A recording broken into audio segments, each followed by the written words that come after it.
तो दोस्तों आज हम लोग करेंट अफेयर अप्रैल महीने की 16 से 30 तारीख को लेकर आए हैं आपके बीच। इससे पहले मई के दोनों पार्ट और अप्रैल का पहला पार्ट आ चुका है। तो इस करेंट वीडियो को बनाने का एकमात्र उद्देश्य मेरा और आप सभी का फास्ट रिवीजन हो, इसके लिए पढ़ाना कोई उद्देश्य नहीं है। आप लोग बस फास्ट रिवीजन के तौर पे इस वीडियो को देख सकते हैं ताकि एग्ज़ाम से पहले आपका रिवीजन सही ढंग से हो सके, कम समय में अधिक से अधिक चीज़ों को आप लोग कवर कर सकें। शुरू करते हैं।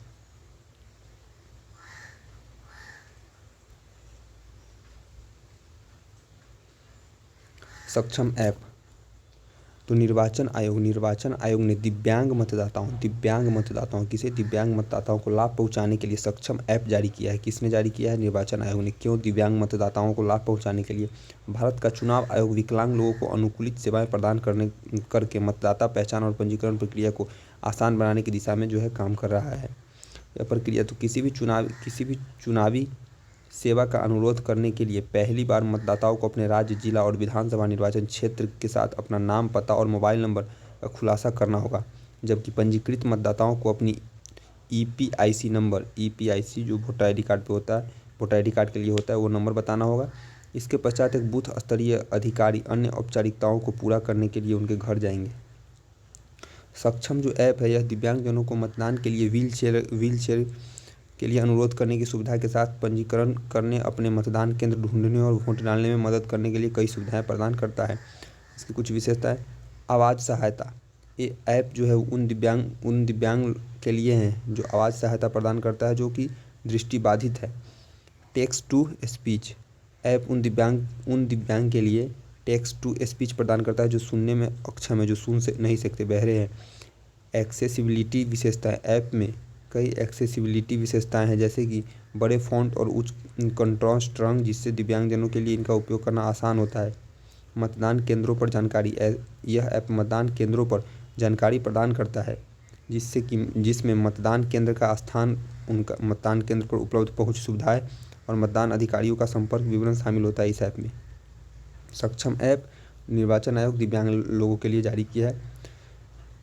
इसमें ऐसे दिव्यांगजनों को चुनावी प्रक्रिया में, इसकी कुछ शिकायतें हैं क्या, तो ऐसे दिव्यांगजनों को चुनावी प्रक्रिया में भाग लेने के दौरान आने वाली किसी भी समस्या के बारे में शिकायत दर्ज करने की अनुमति देता है।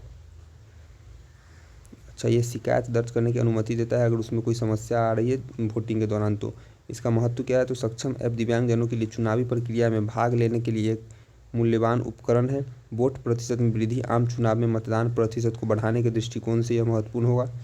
समानता एवं लोकतांत्रिक मूल्य। दिव्यांगजनों को सुविधा प्रदान कर यह प्रयास समानता को धरातल पर लाने की दिशा में महत्वपूर्ण है, जो संविधान के लोकतांत्रिक मूल्यों के अनुरूप है।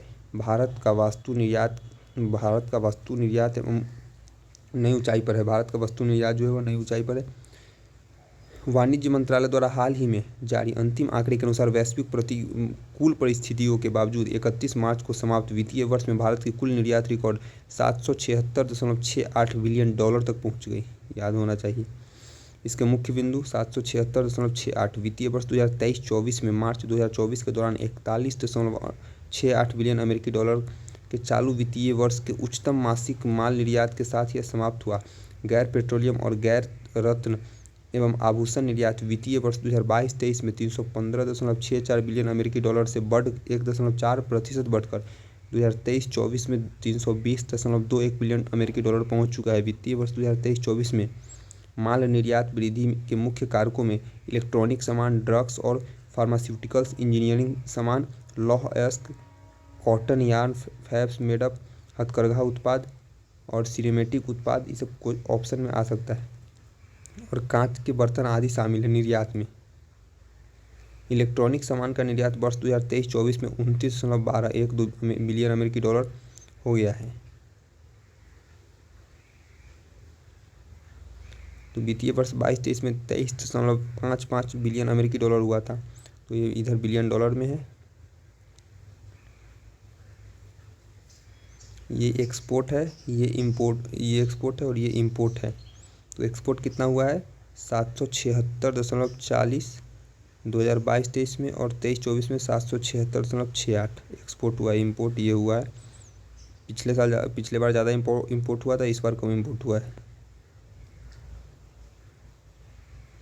दवाओं और फार्मास्यूटिकल्स का निर्यात वित्तीय वर्ष 23-24 में 27.85 बिलियन अमेरिकी डॉलर हो गया है, जो वित्तीय वर्ष 2000 पिछले वर्ष के वित्तीय वर्ष में 25.39 था, बढ़ा है। इंजीनियरिंग सामान का निर्यात वित्तीय वर्ष 23-24 में 109.32 बिलियन अमेरिकी डॉलर हो गया। कृषि वस्तुओं का निर्यात यानी कि तंबाकू, फल और सब्जियां, मांस, डेयरी और पोल्ट्री जो उत्पाद होता है, इन सबों का निर्यात 12.34, मसाला 12.30%, अनाज से तैयार उत्पाद और विविध प्रसंस्करण वस्तुएं 8.96%, तिलहन 7.43% और ऑयल मिल्स इतना परसेंटेज में अंदर नहीं जाएगा। ये सब इतना का वृद्धि इसमें हुआ है 23-24 में 22-23 की तुलना में। चिंता, मार्च 2024 में भारत का कुल निर्यात 70.21 बिलियन अमेरिकी डॉलर होने का अनुमान है। भारत का कुल निर्यात 70.21 बिलियन अमेरिकी डॉलर होने का अनुमान है और मार्च 23 की तुलना में -3.1% की ऋणात्मक वृद्धि को दर्शाता है। सेवाओं में भारत निर्यात में विस्तार और आयात में जो है संकुचन देखा है। निर्यात बढ़ा था, आयात घटा था। वित्तीय वर्ष 23-24 में अप्रैल मार्च में भारत के व्यापार घाटे में काफ़ी सुधार देखा गया और 23-24 के लिए कुल व्यापार घाटा 78.12 बिलियन अमेरिकी डॉलर होने का अनुमान है, जबकि वित्तीय वर्ष 22-23 के दौरान 121.62 बिलियन अमेरिकी डॉलर का घाटा हुआ था, जिसमें कि 35.77% की गिरावट दर्ज की गई है। आयात घटा। एशियन डेवलपमेंट आउटलुक रिपोर्ट 2024 हाल ही में एशियाई विकास बैंक कौन जारी किया? एडीबी, एशियाई डेवलपमेंट बैंक ने एशियाई विकास आउटलुक रिपोर्ट 2024 जारी किया। तो एशिया से संबंधित विकास आउटलुक को जारी कौन किया? एडीबी, एशियाई डेवलपमेंट विकास बैंक, एशियाई डेवलपमेंट बैंक या विकास बैंक। इस रिपोर्ट में भारत की जीडीपी वृद्धि का अनुमान पहले से 6.7% था, जिसको 7% अब सीधा कर दिया गया है। एडीबी का अनुमान है भारत की जीडीपी में वृद्धि होगी। इस कारण क्या है कि इसने अभी बढ़ा के बताया है, 6.7 था उसको 7 कैसे होगा? उसका कारण है कि विनिर्माण और सेवाओं में मजबूत गति के साथ वित्त वर्ष 2023 में अर्थव्यवस्था में मजबूती से वृद्धि हुई है और सामान्य मानसून की उम्मीद, मुद्रास्फीति के दबाव में कमी और विनिर्माण और सेवा क्षेत्र में निरंतर गति के कारण चालू वित्त वर्ष में सकल घरेलू उत्पाद की वृद्धि दर 7% रहने का अनुमान लगाया है। किसके हिसाब से? 7% एडीबी के हिसाब से। बुनियादी ढांचे के विकास को बढ़ावा देने और एक सक्षम व्यावसायिक वातावरण प्रदान करने के लिए सरकारी प्रयासों से विनिर्माण प्रतिस्पर्धात्मकता बढ़ने और भविष्य के लिए विकास को गति मिलने की उम्मीद है। निवेश और उपभोग मांग दोनों 2024 और 25 में भारत की आर्थिक वृद्धि को गति मिलने की उम्मीद है। नोट, वर्ष 2024 के लिए एशिया की जीडीपी वृद्धि का पूर्वानुमान 4.9% है, जो 2025 के लिए भी इसी तरह का अनुमान रखा गया है। एडीबी, एशियाई डेवलपमेंट बैंक। एडीबी क्या है? एशियाई डेवलपमेंट बैंक एक क्षेत्रीय विकास बैंक है। स्थापना पूछे तो 1966 लगा दीजिएगा। एशिया और प्रशांत क्षेत्र में सामाजिक और आर्थिक विकास को बढ़ावा देने के लिए क्वेश्चन पूछ सकता है। राजनीतिक तो नहीं, सामाजिक और आर्थिक विकास, स्थापना 1966 मार दीजिएगा। और सामाजिक और आर्थिक विकास को बढ़ावा देने के उद्देश्य से एशियाई डेवलपमेंट बैंक की स्थापना हुई थी। यह नीतिगत संवादों को सुविधाजनक बनाने, सलाहकार सेवाएं प्रदान करने और वित्त पोषण से संबंधित कार्यों के माध्यम से वित्तीय संसाधन जुटाकर अपनी सहायता के विकास प्रभाव को अधिकतम करता है।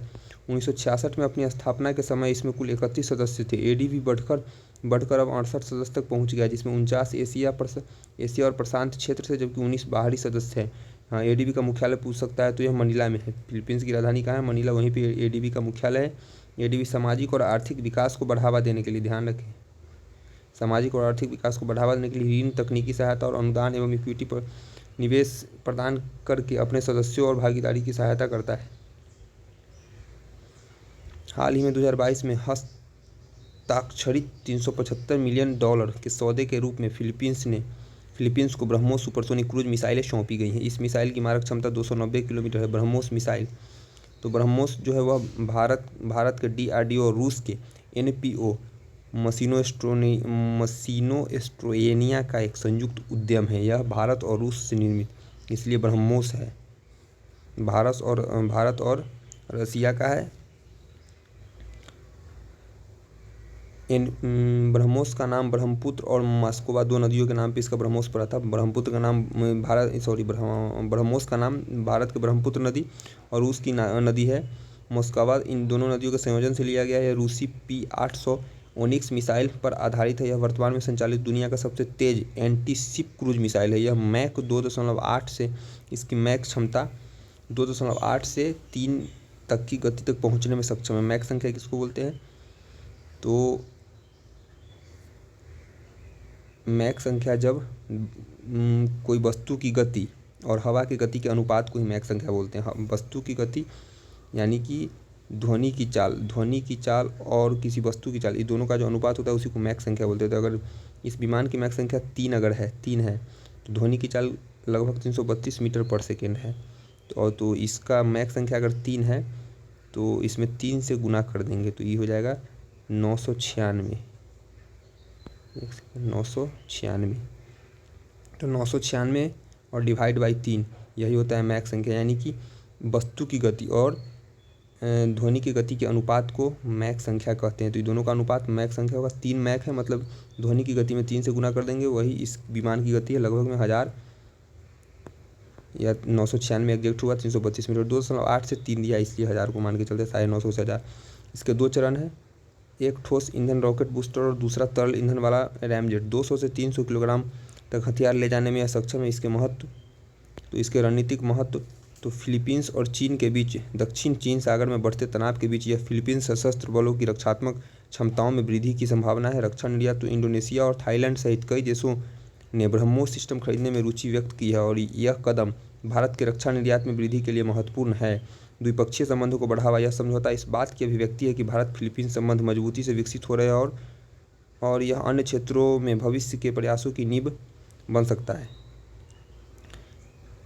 ब्रह्मोस एक मल्टी प्लेटफॉर्म मिसाइल है। क्या है? मल्टी प्लेटफॉर्म, याद रखिए मल्टी प्लेटफॉर्म मिसाइल है। इस प्लेटफॉर्म से कई प्रकार की चीज़ें हो सकती है, जैसे कि जिसे ज़मीन, हवा और समुद्र कहीं भी लॉन्च किया जा सकता है। जैसे एक होता है हवा से हवा, सतह से सतह, सतह से हवा, तो इस हिसाब से यह मल्टी प्लेटफॉर्म है। इससे कहीं भी लॉन्च किया जा सकता है तथा सटीकता के साथ बहु क्षमता वाली मिसाइल है जो मौसम की स्थिति के बावजूद दिन रात दोनों समय में यह काम को अंजाम दे सकता है।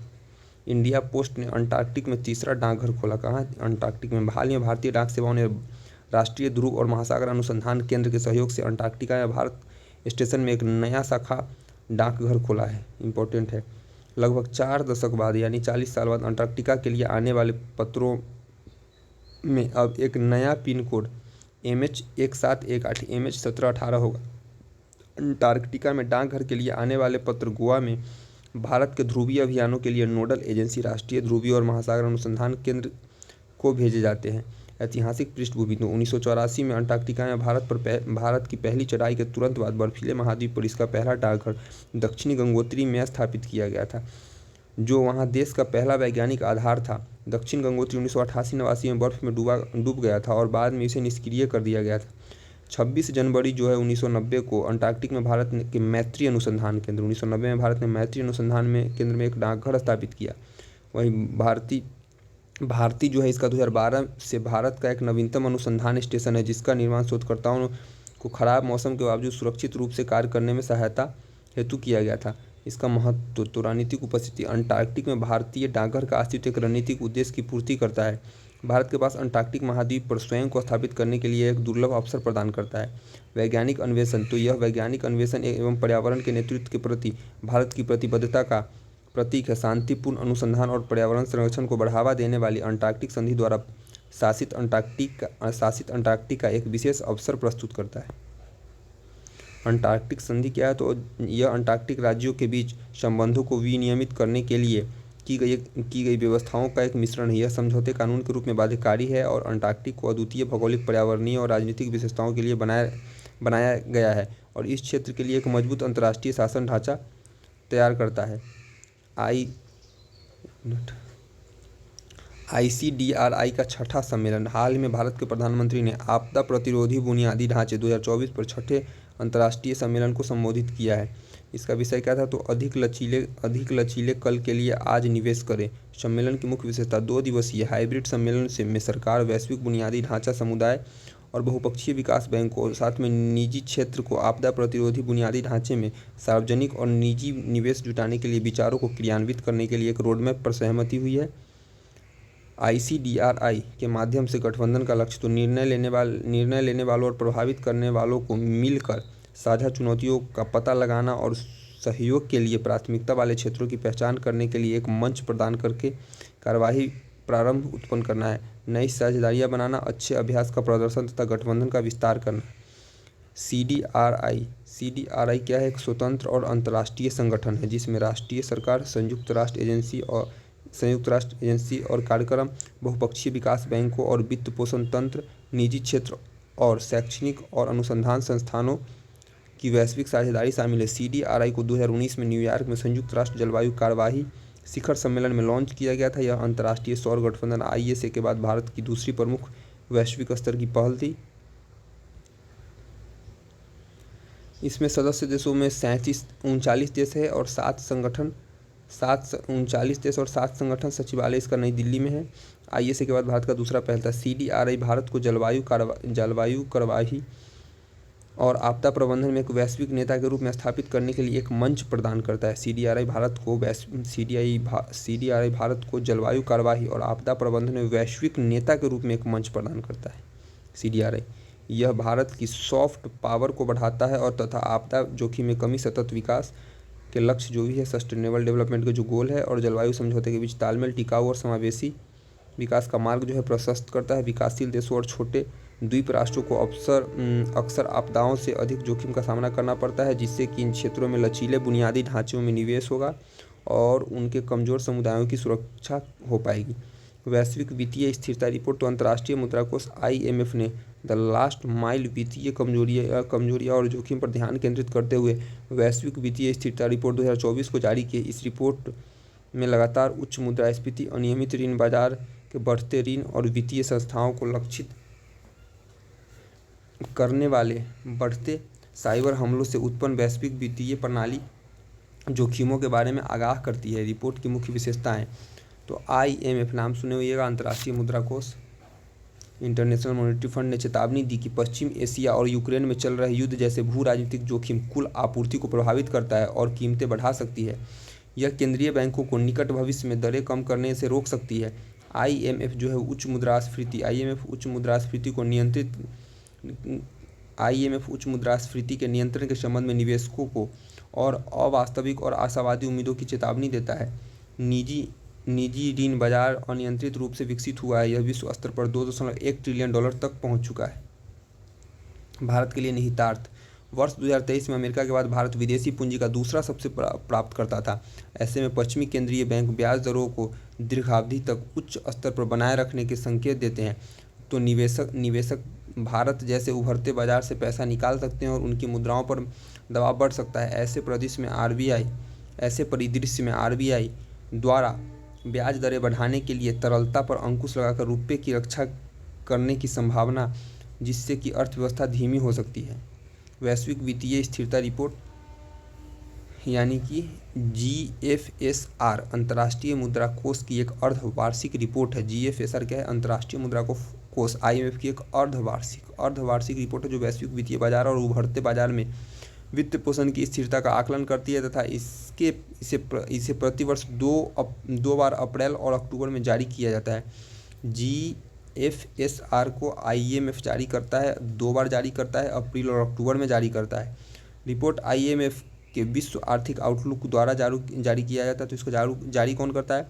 तो अंतर्राष्ट्रीय मुद्रा कोष का इसका जो है विश्व आर्थिक आउटलुक है वह इसको जारी करता है और आर्थिक असंतुलन के वित्तीय प्रभावों को भी उजागर करता है। खाद्य संकट पर वैश्विक रिपोर्ट।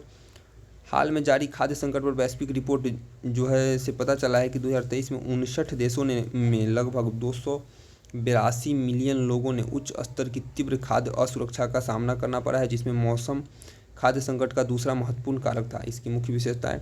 तो खाद्य संकट पर वैश्विक रिपोर्ट खाद्य सुरक्षा नेटवर्क द्वारा प्रतिवर्ष जारी किया जाता है और global network against food crisis द्वारा लॉन्च किया जाता है। 2023 में तीव्र खाद्य असुरक्षा से पीड़ित लोगों की संख्या में वृद्धि का लगातार पाँचवां वर्ष है।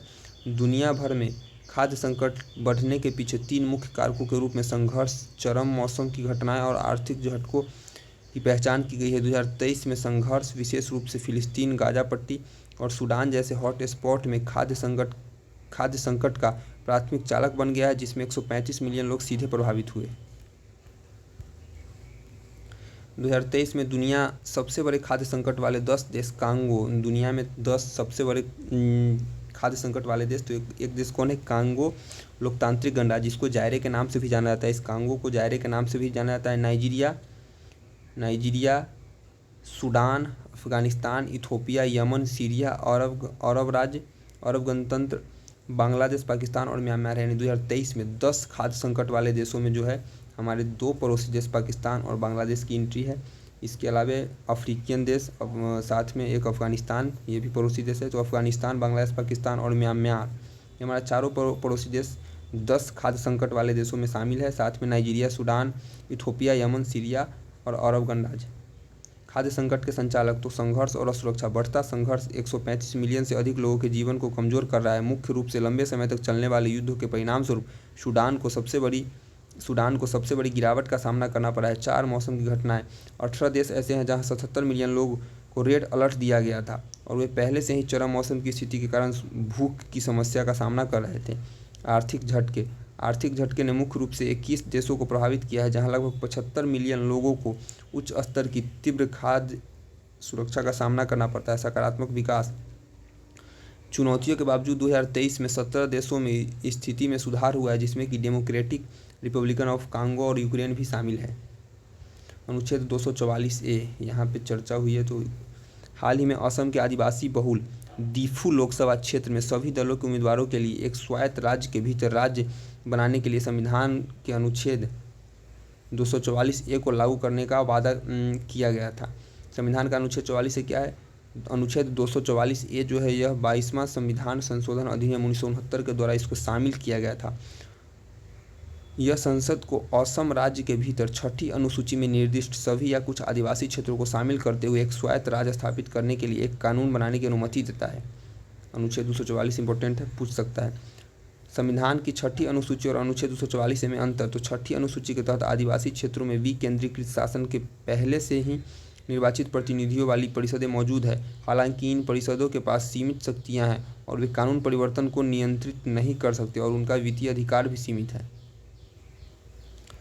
दूसरी ओर अनुच्छेद 244 में जनजातीय क्षेत्रों को अधिक स्वायत्त शक्ति प्रदान करता है। इससे सबसे महत्वपूर्ण शक्ति कानून एवं व्यवस्था पर नियंत्रण है। दीफू क्षेत्र असम के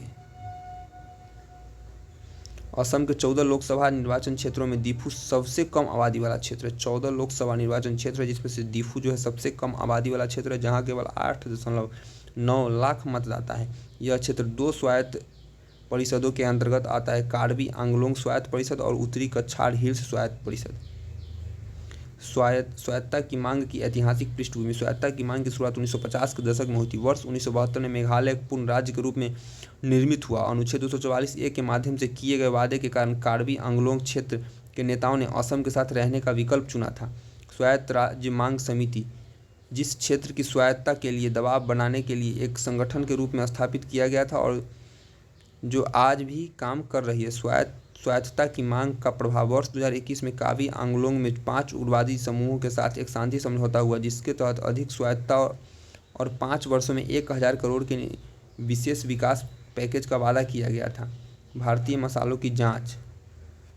इनमें से 5 से अधिक देशों द्वारा भारतीय मसालों की जांच की घोषणा से भारतीय मसाला निर्यात उद्योग में विश्वास का संकट पैदा हो गया है। सिंगापुर, हांगकांग और अमेरिकी सहित 5 से अधिक देशों ने शीर्ष भारतीय ब्रांड MDH और एवरेस्ट द्वारा बेचे जाने वाले मसाला मिश्रणों की संभावित प्रदूषण की जांच की है। MDH, एवरेस्ट की जांच की है। शिकायतों में एथिलीन ऑक्साइड की मौजूदगी का हवाला दिया गया, जो कि खाद्य पदार्थ में माइक्रोबियल संदूषण कम करने के लिए इस्तेमाल किया जाने वाला एक जहरीला रसायन है, जो अनुमति सीमा से अधिक है। क्या है, कौन सा? तो क्वेश्चन आ सकता है, बहुत अभी चर्चा का विषय रहा है। शिकायतों में एथिल ऑक्साइड की मौजूदगी थी। किस चीज़ की? मसालों में एथिल ऑक्साइड की मौजूदगी थी। यह एथिलीन ऑक्साइड क्या होता है? तो यह एथिलीन ऑक्साइड जो है खाद्य पदार्थ में माइक्रोबियल संदूषण जो होता है, इसको कम करने के लिए इस्तेमाल किया जाता है, जो कि इसकी जो लिमिटेड मात्रा थी उससे अधिक इसमें पाया गया है। देखते हैं एथिलीन ऑक्साइड 51.3 फ़ारेनहाइट या 10.7 डिग्री सेल्सियस से ऊपर के तापमान पर एक ज्वलनशील रंगहीन गैस है। एक ज्वलनशील और रंगहीन यानी कि बिना किसी रंग का गैस है। यह सीधे गैसीय रूप में या नाइट्रोजन या कार्बन डाइऑक्साइड के साथ गैर विस्फोटक गैसीय मिश्रण में उपयोग किया जाता है, जो ETO को एक कीटाणुनाशक, ध्रुमक, स्टरलाइजिंग एजेंट और कीटनाशक के रूप में कार्य करता है। ETO एक प्रतिबंधित कीटनाशक है। यह इसको प्रतिबंधित कर दिया गया है। ऐसा कीटनाशक है जिसका उपयोग मसालों सहित खाद्य पदार्थों में स्टरलाइजिंग एजेंट के रूप में किया जाता है। एथिलीन ऑक्साइड का लंबे समय तक संपर्क विभिन्न स्वास्थ्य जोखिमों से जुड़ा हो सकता है, जिसमें लिम्फोमा और ल्यूकेमिया कैंसर भी शामिल है। भारत में खाद्य सुरक्षा से जुड़ी चुनौतियाँ। सीमित संसाधनों वाले छोटे और मध्यम आकार के व्यवसायों के लिए ट्रेसबिलिटी विशेष रूप से चुनौतीपूर्ण है। कम से कम 10 राज्य और केंद्र शासित प्रदेशों में सरकारी या निजी अधिसूचित खाद्य परीक्षण प्रयोगशालाओं का अभाव है, जैसा कि FSS अधिनियम के तहत अनिवार्य है। FSSAI के संचालन में अक्सर पारदर्शिता का अभाव होता है। इसके प्रभाव तो भारत के व्यापार, इससे भारत के मसाला व्यापार अखंडता और भविष्य जो है दांव पर है। किसानों पर प्रभाव, अंततः ऐसी फसलों के किसानों को भी नुकसान उठाना पड़ सकता है। निर्यात में कमी, इसके कारण भारतीय निर्यात में और कमी आ सकती है। बाल देखभाल आकाश एक संवैधानिक अधिकार है। बाल देखभाल अवकाश जो है यह एक संवैधानिक अधिकार है। हाल ही में सर्वोच्च न्यायालय ने कहा है कि विकलांग बच्चों की माताओं को बाल देखभाल अवकाश देने से इनकार करना महिलाओं के संवैधानिक अधिकारों का जो है उल्लंघन है। याचिकाकर्ता को अपनी 14 वर्षीय बेटी के लिए चाइल्ड केयर लीव देने से मना कर दिया गया था, जो कि दुर्लभ आनुवंशिक विकार ऑस्टियोजेनेसिस इम्परफेक्टा से पीड़ित थी। 14 वर्ष की थी। इनको चाइल्ड केयर लीव देने से इनकार किया गया था। तो सर्वोच्च न्यायालय की टिप्पणी आई। सर्वोच्च न्यायालय ने कहा कि 180 दिन के मातृत्व अवकाश, गवर्नमेंट में 180 दिन का मातृत्व अवकाश मिलता है। उसके अलावा 2 वर्ष का बाल देखभाल अवकाश भी कामकाजी महिलाओं को संवैधानिक अधिकार है।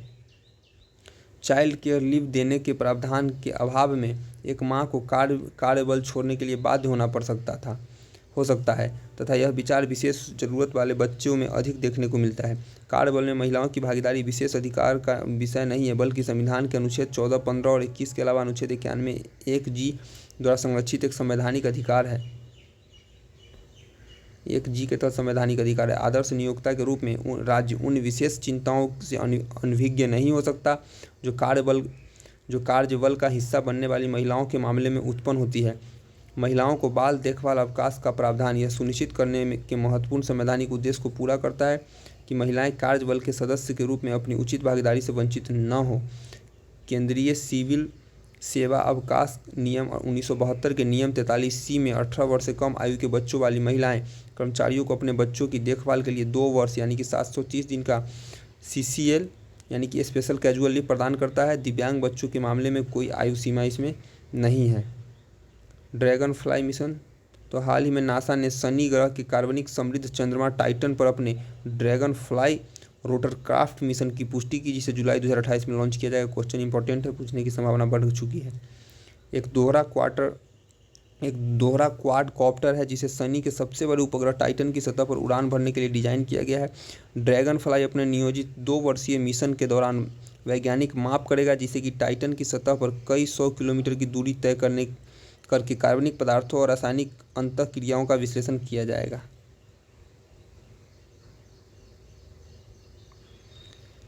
पहली बार जब नासा किसी अन्य ग्रह पर वाहन उड़ाएगा तो रोटरक्राफ्ट में 8 रोटर है और यह एक बड़ा ड्रोन की तरह उड़ता है। पूर्व की ओर से बहने वाली नदियों में सूखा।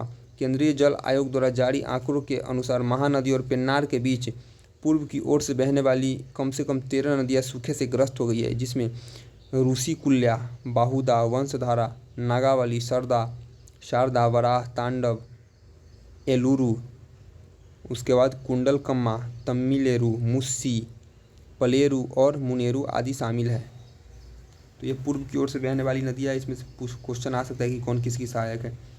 तो आंध्र प्रदेश, तेलंगाना और उड़ीसा राज्यों से होकर 86,643 वर्ग किलोमीटर क्षेत्र में बहने वाली ये नदियाँ सीधे बंगाल की खाड़ी में गिरती है और इस बेसिन में कृषि भूमि कुल क्षेत्र का लगभग 60% है और गर्मियों के चरम से पहले ये स्थिति चिंताजनक है।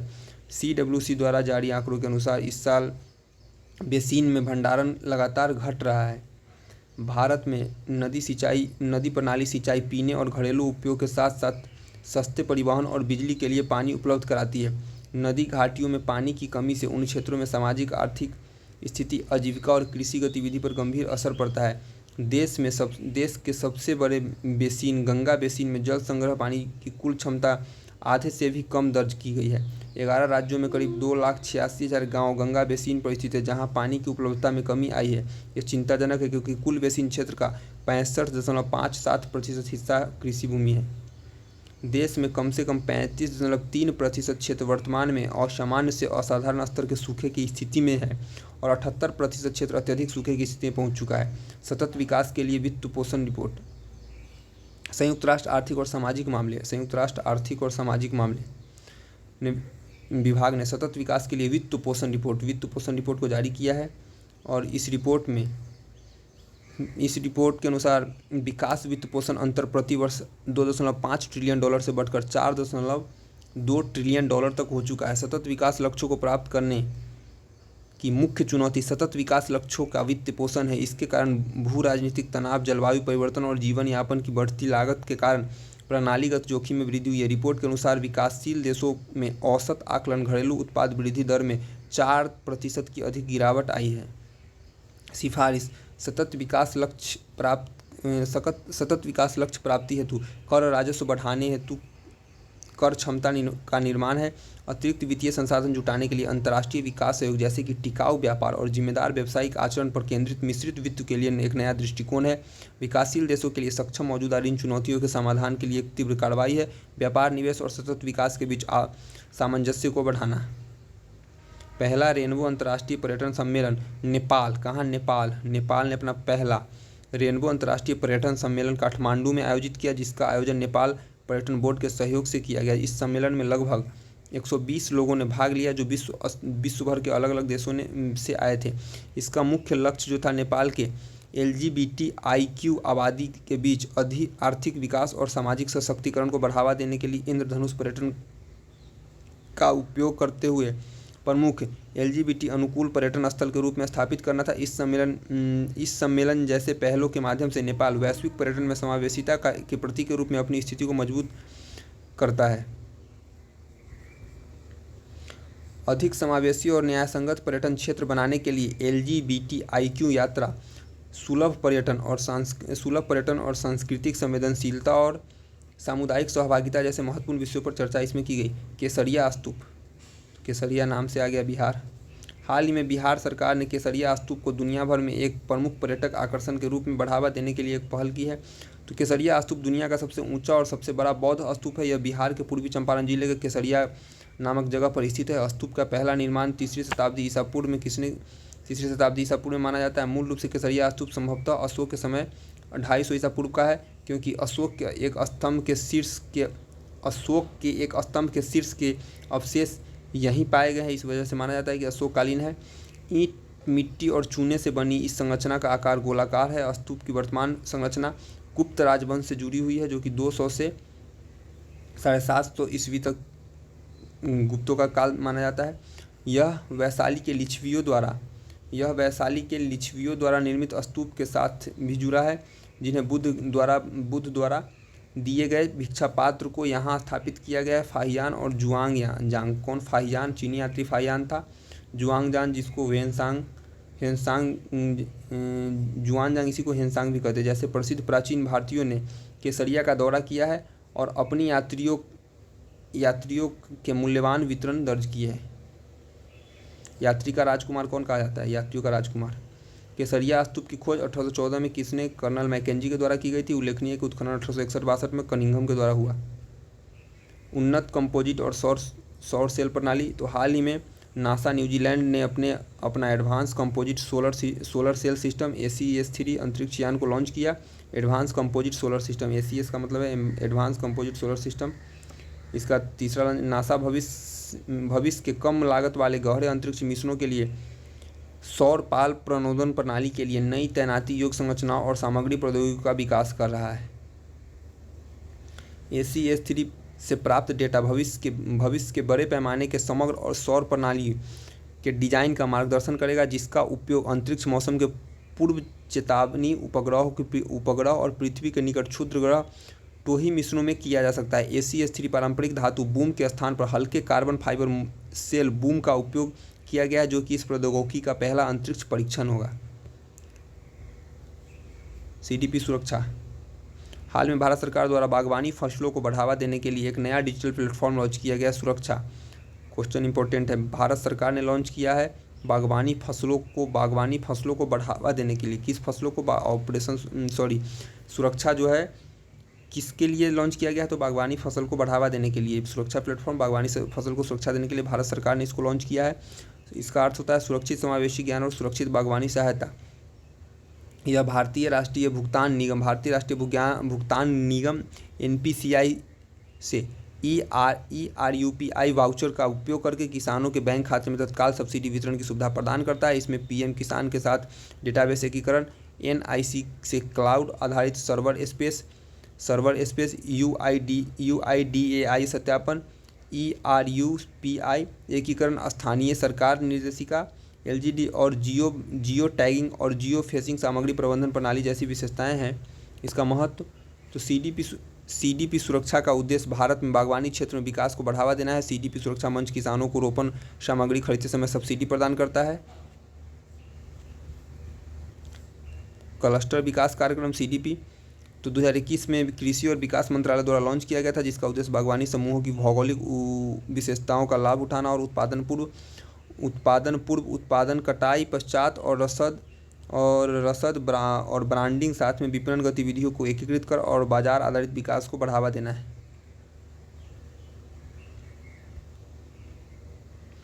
बाघ संरक्षण गठबंधन। हाल में भूटान ने बाघ संरक्षण गठबंधन के साथ मिलकर बाघ परिदृश्यों के लिए सतत वित्त सम्मेलन का एक आयोजन किया, जिसमें विश्व के बाघों और उनके आवासों के संरक्षण के लिए अगले दशक में $1 बिलियन की निवेश की आवश्यकता है। मुख्य बिंदु सम्मेलन का उद्देश्य बाघ संरक्षण के लिए नए वित्तीय तंत्र को जो है विकसित करना, बाघ संरक्षण को वैश्विक जैव विविधता और जलवायु एजेंडा से जोड़ना तथा स्वदेशी लोगों के लिए स्थानीय समुदायों को शामिल करना था। प्रतिभागियों में बांग्लादेश, भूटान, कंबोडिया, चीन, Bharat, Kazakhstan, Malaysia, Nepal, Thailand और वियतनाम इसमें शामिल थे। UNFPA state of world population report. तो UNFPA की एक हालिया रिपोर्ट के अनुसार भारत की जनसंख्या 144 करोड़ पहुंच चुकी है। संयुक्त राष्ट्र जनसंख्या कोष UNFPA संयुक्त राष्ट्र जनसंख्या कोष UNFPA का full form United nation population fund, inter woman life threads of hope, ending inequalities in sexual and reproductive health and right शीर्षक के साथ state of world population 2024 report जारी किया। इसका ये इंपॉर्टेंट है कि शीर्षक क्या था। तो inter women life threads of hope, ending inequalities in sexual and reproductive health and rights, इस शीर्षक के साथ state of world population 24 report को जारी किया। जारी किसने किया? तो संयुक्त राष्ट्र जनसंख्या कोष, हाँ UNFPA। भारत का एग्जैक्ट जनसंख्या 144.17 करोड़, 144.17 करोड़। भारत का एग्जैक्ट जनसंख्या 144.17 करोड़ याद रहना चाहिए। अनुमानित जनसंख्या का डाटा 144.17 करोड़ पहला स्थान, जिसके बाद चीन 142.5 करोड़ 142.5 करोड़ के साथ 2 नंबर पे। भारत की कुल जनसंख्या का 68% जो हिस्सा है वह 15 से 64 उम्र की आयु का है। क्वेश्चन आ सकता है कि 15 से 64 जिसको कार्यशील जनसंख्या कहा जाता है, 15 से 64 यह 68% हिस्सा है। भारत की अनुमानित 24% जनसंख्या 0 से 14 वर्ष तक की आयु का है, यानी कि 0 से 14 वर्ष तक में 24% जनसंख्या है, और जबकि 17% जनसंख्या 10 से 19 वर्ष की आयु के बीच में आता है। 17 से 19। भारत की 7% आबादी यानी अर्थव्यवस्था पर बोझ केवल 7% लोग हैं। 65 वर्ष की आयु में उसकी आयु अधिक हो जाती है। तो अर्थव्यवस्था पर बोझ बोलने का यानी अर्थव्यवस्था का एक टर्म है, युगों पे लेने की जरूरत नहीं है। पुरुषों की जीवन प्रत्याशा 71 वर्ष और महिलाओं की जीवन प्रत्याशा को 74 वर्ष इसने अनुमानित किया है। वर्ष 2006 से 23 के बीच भारत का बाल विवाह जो है वह 23% रहा था, 6 से 23 तक। रिपोर्ट के अनुसार भारत में मातृ मृत्यु दर में काफ़ी गिरावट आई है, जो विश्व में होने वाला कुल मातृ मृत्यु दर 8% है। 2050 तक वैश्विक जनसंख्या में अनुमानित वृद्धि का आधा हिस्सा 8 देशों के पास होगा। ये 8 देश में भारत, पाकिस्तान, कांगो लोकतांत्रिक गणराज्य, मिस्र, इथोपिया, नाइजीरिया और फिलीपींस, तंजानिया एवं संयुक्त गणराज्य है। 2050 तक वैश्विक जनसंख्या में अनुमानित वृद्धि का आधा हिस्सा 8 देशों में होगा। चीन को जोड़ देंगे तो 70-80% होगा। ईरान इजरायल संघर्ष।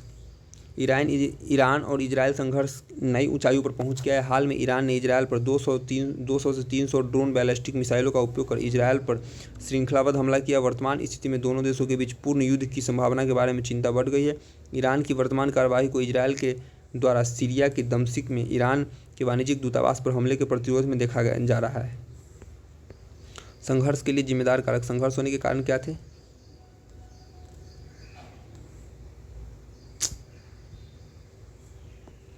छंद संघर्ष और विरोधी गुटों के लिए समर्थन। तो इजरायल के कब्जे से लड़ने के लिए ईरान के हिजबुल्लाह को वित्तीय और सैन्य सहायता प्रदान किया गया। हिजबुल्लाह लेबनान में स्थित एक आतंकवादी संगठन है। हिजबुल्लाह कहाँ का आतंकवादी संगठन है? तो यह लेबनान का आतंकवादी संगठन है। ईरान सशस्त्र फिलिस्तीनी समूहों हमास का भी समर्थन एवं मदद प्रदान करता है। ईरान ने यमन में हौती विद्रोहियों का समर्थन प्रदान किया और इन्होंने लाल सागर पर इजरायली रिसोर्ट्स शहर पर बैलिस्टिक मिसाइलें दागी थी। वैचारिक विरोध। ईरान की सरकार उस विचारधारा के साथ समर्थन रखती है जो इजरायल को एक अवैध राज्य के रूप में देखती है। ईरान का परमाणु कार्यक्रम। इजरायल परमाणु सशस्त्र ईरान को अपने अस्तित्व के लिए खतरे के रूप में देखता है। इजरायल अंतर्राष्ट्रीय मंचों पर ईरान के खिलाफ सख्त प्रतिबंधों का मुखर समर्थक है। अंतर्राष्ट्रीय गठबंधन। इजरायल ने ईरान के बारे में चिंतित अन्य देशों के साथ गठबंधन बनाया है। अब्राहम समझौते के पश्चात इजरायल का संबंध संयुक्त अरब अमीरात और बहरीन तथा सऊदी अरब के साथ सामान्य देखा जा रहा है। संघर्ष का वैश्विक प्रभाव। संघर्ष का वैश्विक स्तर पर क्या प्रभाव पड़ा?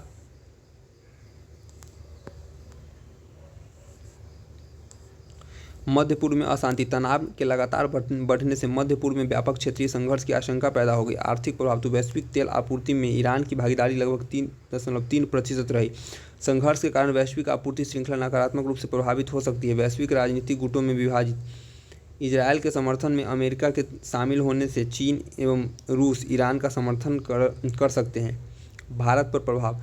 आयात बिल में वृद्धि। संघर्ष के कारण तेल की बढ़ती कीमतें भारत के आयात बिल बढ़ा सकती है। राजनीतिक और कूटनीतिक चिंताएं। भारत का संबंध दोनों देश इजरायल एवं ईरान के साथ मधुर है। भारत अपने रक्षा उत्पादों के लिए इजरायल पर निर्भर है। वहीं चाबहार बंदरगाह भारत को यूरोप तक पहुंच प्रदान करता है।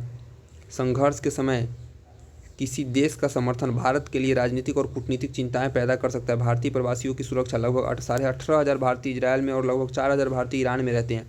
भारत के वैश्विक पहल। तो I2U2 यानी भारत, इजरायल, संयुक्त अरब अमीरात और अमेरिका तथा भारत मध्य पूर्व यूरोप आर्थिक गलियारे जैसे बहुपक्षीय पहल को यह कमज़ोर कर सकता है। दक्षिणी चीन सागर में भारत की सूक्ष्म दृष्टिकोण। मार्च 2024 में भारत के विदेश मंत्री फिलीपींस की मनीला में अपनी यात्रा के दौरान एक संयुक्त बयान में अपनी राष्ट्रीय संप्रभुता को बनाए रखने में फिलीपींस के लिए भारत का पूर्व समर्थन व्यक्त किया।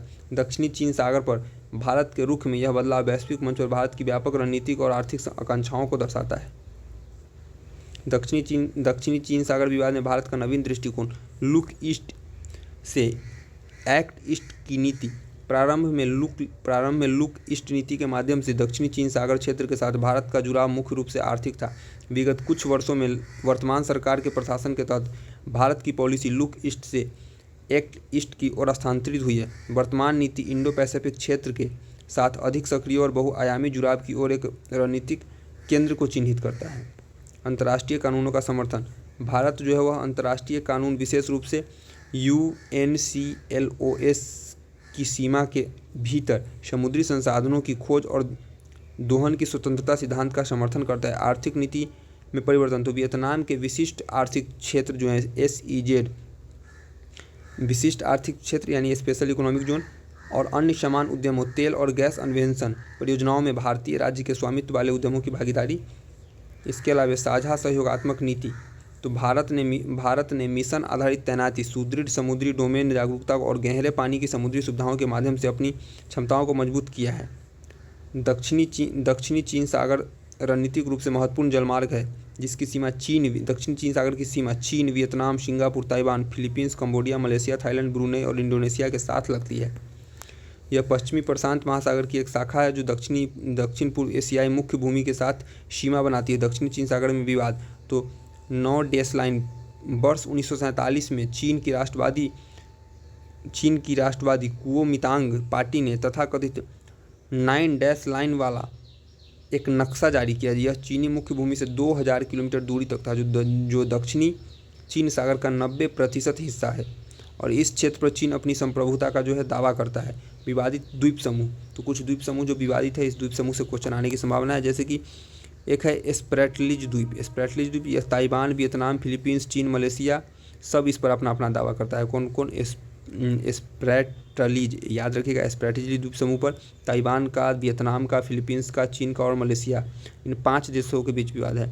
साथ में पैरोसेल द्वीप समूह, तो यह पैरोसेल द्वीप समूह पर चीन और वियतनाम, ताइवान 3 देश अपना दावा करता है। पैरोसेल द्वीप पर चीन इस सब में घुसा हुआ है, तो पैरोसेल द्वीप पर, स्प्रैटलीज द्वीप पर, साथ में स्कारबोरोसोल, इस पर चीन तथा फिलीपींस के द्वारा दावा किया जाता है। तो इन 3 द्वीप जिसमें चीन सभी में घुसा हुआ है। एक शुभ संकेत ला नीना शुभ संकेत क्यों माना जाता है? हाल ही में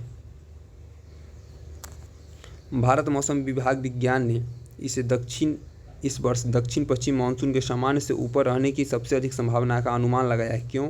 भारत में जून-सितंबर के दौरान देश में बारिश सामान्य लंबी अवधि के औसत का 106% होने का उम्मीद है। अनुमान के अनुसार मौसम की पहली छमाही में मौजूदा अल नीनो की स्थिति कमज़ोर होकर तटस्थ होने और फिर दूसरी छमाही में ला नीना विकसित होने का संकेत है। अल नीनो और ला नीना, तो अल नीनो स्पेनिश में एल नीनो का अर्थ छोटा लड़का, अल नीनो का अर्थ क्या होता है? छोटा लड़का या क्राइस्ट चाइल्ड होता है। क्राइस्ट का बच्चा इसको कहा जाता है। अल नीनो को क्राइस्ट का बच्चा, ला नीनो को क्राइस्ट की बच्ची कहा जाता है। तो अल नीनो और ला नीना 2 विपरीत जलवायु रुझान है जो सामान्य परिस्थिति से भिन्न होते हैं और यह घटना हर औसतन 2 से 7 साल में होती है। एल नीनो ला नीना की तुलना में अधिक बार होता है। एल नीनो वह ला नीना की तुलना में अधिक बार होगा, लेकिन यह नियमित आधार पर नहीं होती है। अल नीनो मध्य पूर्व भूमध्यरेखीय प्रशांत क्षेत्र में समुद्री जल का गर्म होना, जो हर कुछ वर्षों में होता है। समुद्री जल के गर्म होने से यह उत्पन्न होती है। अल नीनो के दौरान भूमध्यरेखीय प्रशांत क्षेत्र में सतह का तापमान बढ़ जाता है और व्यापारिक पवनें जो भूमध्य रेखा के पास चलती हैं कमज़ोर हो जाती है और आमतौर पर पूर्वी व्यापारिक हवाएं अमेरिका से एशिया की ओर चलती हैं। अल नीनो के कारण पूर्वी व्यापारिक हवाएं की दिशा बदलकर पश्चिमी हवाओं में बदल जाती है और अल नीनो के कारण भारत में सामान्य से कम वर्षा हो सकती है।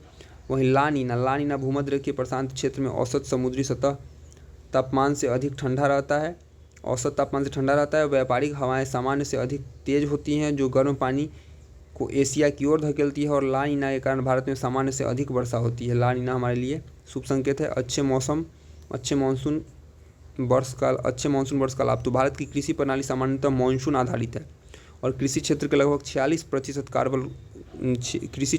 46% कार्यबल को रोजगार देता है। लगातार क्वेश्चन आ सकता है कि कितने परसेंट को कृषि के क्षेत्र से रोजगार मिलता है, तो 46%। लगातार दूसरा खराब मानसून पहले से ही तनावग्रस्त ग्रामीण आय और खपत पर एक बड़ा बदलाव बन सकता है। अच्छे मानसून वर्ष में जल की उपलब्धता में वृद्धि होती है, जो जल संकट की चुनौती को कम करने के दृष्टिकोण से महत्वपूर्ण है। अच्छे मानसून से नदियाँ, तालाब में पर्याप्त मात्रा में पानी जमा होता है तथा भूजल का भी पुनर्भरण होता है। कृषि आय में वृद्धि उच्च ग्रामीण व्यय में योगदान करती है, विभिन्न स्थानीय व्यवसायों और सेवाओं का समर्थन करती है। अच्छे मानसून के वर्ष में सरकार को सब्सिडी, ऋण माफी और अन्य वित्तीय सहायता कार्यक्रमों पर लागू करने की आवश्यकता नहीं होती है। सब खर्च गवर्नमेंट का बच जाता है, जिस कारण सरकारी वित्त पर दबाव दबाव कम होता है, दबाव कम जाता है सरकारी वित्त पर।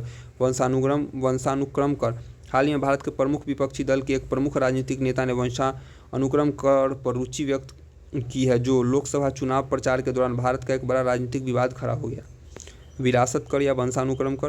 विरासत कर, जिसे संपत्ति कर भी कहा जाता है, एक मृत व्यक्ति द्वारा छोड़े गए धन और संपत्ति के कुल मूल्य पर लगाया जाने वाला कर जो विरासत कर या वह संपत्ति कर है। इसमें मृतक के स्वामित्व वाली सभी संपत्तियों के मूल्य का आकलन करना शामिल है, जिसमें अंचल संपत्ति, निवेश और बैंक खाते, वाहन और व्यक्तिगत सामान शामिल है। वंशानुगत कर समान यह आय असमानता को दूर करने के लिए धन के पुनर्वितरण के लिए एक उपकरण के रूप में विरासत कर लगाया जाता है। विरासत कर के उत्तराधिकारी द्वारा प्राप्त संपत्तियों के मूल्य और मृतक को उसके साथ संबंध के निर्भर करती है। ऐतिहासिक पृष्ठभूमि। भारत में विरासत कर 1953 में संपदा शुल्क अधिनियम के तहत लागू किया गया था। दर 7.5% से 85% तक थी। 20 लाख रुपये से अधिक की संपत्तियों के लिए उच्च दरें निर्धारित की गई थी। बड़ी संख्या में मुकदमेबाजी और उच्च कर प्रशासन लागत के कारण 1985 में राजीव गांधी सरकार ने इसे समाप्त कर दिया। भारत में विरासत कर की आवश्यकता। तो आय की असमानता। विश्व असमानता रिपोर्ट 2022 के अनुसार भारत विश्व का सबसे असमान देशों में से एक है, जहां शीर्ष 10% और शीर्ष 1% आबादी के पास कुल राष्ट्रीय आय का 57 और 22% हिस्सा है। यानी शीर्ष 10% लोगों के पास 57% आय है और शीर्ष 1% लोगों के पास 22% इनकम का हिस्सा है, जबकि निचले 50% की हिस्सेदारी घटकर 13% रह गई है। लोक कल्याण के लिए राजस्व। विरासत पर राजकोष के लिए महत्वपूर्ण मात्रा में राजस्व जुटा सकता है, जिसका उपयोग लोक कल्याण विभाग के लिए वित्त पोषण के लिए किया जा सकता है। धन पुनर्वितरण। यह संपन्न व्यक्तियों से कम विशेषाधिकार प्राप्त लोगों तक धन के पुनर्वितरण के लिए एक उपकरण के रूप में कार्य करता है। अंतर्राष्ट्रीय संदर्भ। अधिकांश यूरोपीय अमेरिकी देशों में विरासत कर लगाए जाते हैं। अधिकांश यूरोपीय और अमेरिकी देशों में जो है वह विरासत कर को लगाया जाता है। उच्च विरासत कर वाले देश में जो है फ्रांस है, जहाँ पे 60% विरासत कर है। जापान में 55%, दक्षिण कोरिया में 50%, जर्मनी में 50% और यूके में 40% तथा दक्षिण अफ्रीका में 25%। चुनौती। कर संरचना की जटिलता। भारत की कर संरचना अत्यधिक जटिल है और विरासत कर जैसे अतिरिक्त कर को लागू करने से यह जटिलता और बढ़ जाएगी, जिससे कि अनुपालन और प्रवर्तन चुनौतीपूर्ण हो जाएगा। पूंजी और उद्यमियों का पलायन। किधर गया भाई, डायरेक्ट इतना नीचे कैसे। पूंजी और उद्यमियों का पलायन। तो विरासत कर के परिणाम स्वरूप उद्यमशील मानव पूंजी और वित्तीय संसाधनों का बहिर्वाह हो सकता है। दोहरे कराधान। आलोचकों के द्वारा विरासत कर को दोहरे कराधान के रूप में देखा जा रहा है, क्योंकि विरासत में मिली संपत्ति या धन पर पहले ही अर्जित आय के रूप में कर लगाया जा चुका है। बात सही है। कर चोरी। आलोचकों का तर्क है कि इसमें बचत और निवेश के लिए प्रोत्साहन कम हो सकता है या चोरी को बढ़ावा मिल सकता है। सर्वोच्च न्यायालय ने ईवीएम और वीवीपैट प्रणाली को सही ठहराया। हाल ही में सर्वोच्च न्यायालय ने कागजी मतपत्रों को पुनर्जीवित करने से इनकार करते हुए इलेक्ट्रिक वोटिंग मशीन मतदान प्रणाली को बरकरार रखा और चुनावी प्रक्रिया की अखंडता के बारे में सवाल उठाते समय सावधानी बरतने की आवश्यकता पर जोर दिया है। इसकी पृष्ठभूमि। वर्ष 2023 में एडीआर ने शीर्ष अदालत के सक्षम, स्वतंत्र और निष्पक्ष चुनाव सुनिश्चित करने के लिए इलेक्ट्रॉनिक वोटिंग मशीन में डाले गए वोटों के डेटा को वीवीपैट के साथ क्रॉस सत्यापित करने से संबंधित एक याचिका दायर की थी। याचिका वीवीपैट का उपयोग करके ईवीएम पर डाले गए 100% सत्यापन की मांग जो है वो करती है। सर्वोच्च न्यायालय का निर्णय। सर्वोच्च न्यायालय सुप्रीम कोर्ट ने भारतीय चुनावों में वीवीपैट को 100% सत्यापन की मांग को खारिज कर दिया और चुनावों के पहल की मतपत्र प्रणाली की वापसी को भी खारिज कर दिया। सर्वोच्च न्यायालय ने निर्वाचन आयोग को 2 निर्देश और कुछ सुझाव जारी किए। न्यायालय ने आदेश दिया कि 1 मई या उसके बाद वीवीपैट में प्रतीक लोडिंग प्रक्रिया पूरी होने पर प्रतीक लोडिंग इकाइयों को सील कर दिया जाना चाहिए और 45 दिनों के लिए ईवीएम के साथ स्ट्रॉन्ग रूम में संग्रहित किया जाना चाहिए। न्यायालय ने दूसरे या तीसरे स्थान पर आने वाले उम्मीदवारों को प्रत्येक संसदीय क्षेत्र के प्रति विधानसभा क्षेत्र में 5% ईवीएम मेमोरी सेमी कंट्रोलर के सत्यापन की मांग करने की अनुमति दी है। हालांकि सत्यापन प्रक्रिया का खर्च उम्मीदवारों को वहन करना होगा, जो ईवीएम के साथ छेड़छाड़ पाए जाने पर वापस कर दिया जाएगा। छेड़छाड़ नहीं है तो पैसा गया। सुझाव। वीवीपैट पर्चियों को भौतिक रूप से गिनने के बजाय उन्हें एक गिनती मशीन द्वारा गिना जा सकता है। वीवीपैट पर्चियों पर बारकोड मुद्रित हो सकता है, जिससे कि मशीन में गिनती करना आसान हो जाएगा।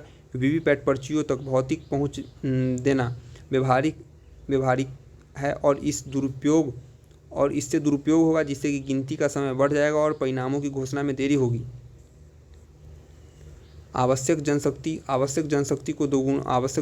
है उसको दोगुना करना पड़ेगा। मैनुअल गिनती में मानवीय त्रुटियां होने की संभावना बनी रहती है। ईवीएम से संबंधित निर्णायक निर्णय। तो सुब्रमण्यम स्वामी बनाम भारतीय चुनाव आयोग 2013 के मामले में न्यायालय ने कहा था कि स्वतंत्र और निष्पक्ष चुनावों के लिए पेपर ट्रायल एक अनिवार्य आवश्यकता है। वर्ष 2019 में प्रत्येक विधानसभा क्षेत्र में वीवीपैट पर्चियों के साथ ईवीएम वोटों के 50% क्रॉस सत्यापन की मांग करने वाली याचिका पर सुनवाई करते हुए न्यायालय ने मतदान केंद्रों की संख्या में वृद्धि का समर्थन किया, जिससे कि प्रति विधानसभा क्षेत्र में एक वीवीपैट सत्यापन किया जाएगा। यूके रवांडा शरण योजना।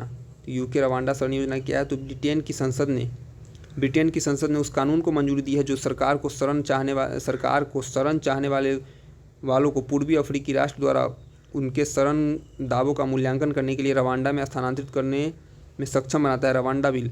तो विधेयक 1 जनवरी 2022 के बाद अवैध रूप से ब्रिटेन के क्षेत्रों में प्रवेश करने वाले शरण चाहने वालों की प्रसंस्करण के लिए रवांडा भेजा जा सकता है। महत्वपूर्ण रूप से भले ही शरण चाहने वाले वास्तविक पाए जाए या नहीं, वे ब्रिटेन नहीं लौट सकते हैं। उन्हें रवांडा या किसी अन्य देश में बसने का विकल्प ही चुनना पड़ेगा। यह विधेयक जो है यूके की सुप्रीम कोर्ट की चिंताओं का जवाब देने और संसद में एक सुरक्षित तीसरे देश के रूप में रवांडा गणराज्य की स्थिति की पुष्टि करने की अनुमति देने के लिए पेश किया गया था। रवांडा होल्डिंग सेंटर के रूप में कार्य करेगा। यहाँ शरण आवेदक प्रतीक्षा करेंगे, जबकि रवांडा सरकार रवांडा में उनकी शरण और पुनर्वास याचिकाओं के बारे में निर्णय लेगी।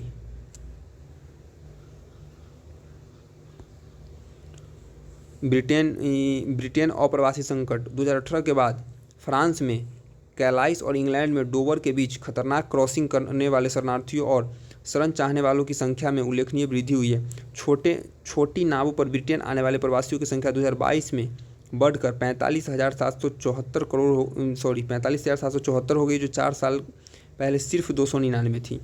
अवैध तस्करी को रोकना। फ्रांस से इंग्लैंड तक समुद्र में अवैध नौकाओं के माध्यम से कमज़ोर प्रवासियों की तस्करी की जाती है। और मानवीय पहलू। तो मानव तस्करी गिरोह को कमज़ोर कर अवैध प्रवासन की समस्या का समाधान करना। अक्सर बड़े पैमाने पर लोगों की डूबने की घटना देखने को मिलती है, जिसे रोका जा सकता है। आलोचना। संयुक्त राष्ट्र शरणार्थी एजेंसी UNHCR ने कहा कि शरण चाहने वाले लोगों को वस्तुओं की तरह व्यापार नहीं किया जाना चाहिए और उन्हें प्रसंस्करण के लिए विदेश में स्थानांतरित नहीं किए जाने चाहिए। इसमें पर्याप्त सुरक्षा और उपायों के बिना शरणार्थियों और शरण चाहने वालों को तीसरे देशों में स्थानांतरित करने के लिए खतरों पर प्रकाश डाला गया है। अमानवीय और अव्यवहारिक है।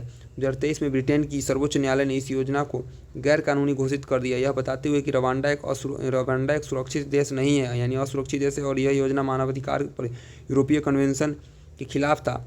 रवांडा जो है एक असुरक्षित देश है। रवांडा में न्यायोत्तर हत्याओं, हिरासत में संदिग्ध मौतें, गैर कानूनी या मनमानी हिरासत, यातना और अपमानजनक अभियोजित विशेष रूप से आलोचकों और असंतुष्टों को लक्षित करने के लिए एक अज्ञात ट्रैक रिकॉर्ड है रवांडा का। राष्ट्रीय घटनाक्रम।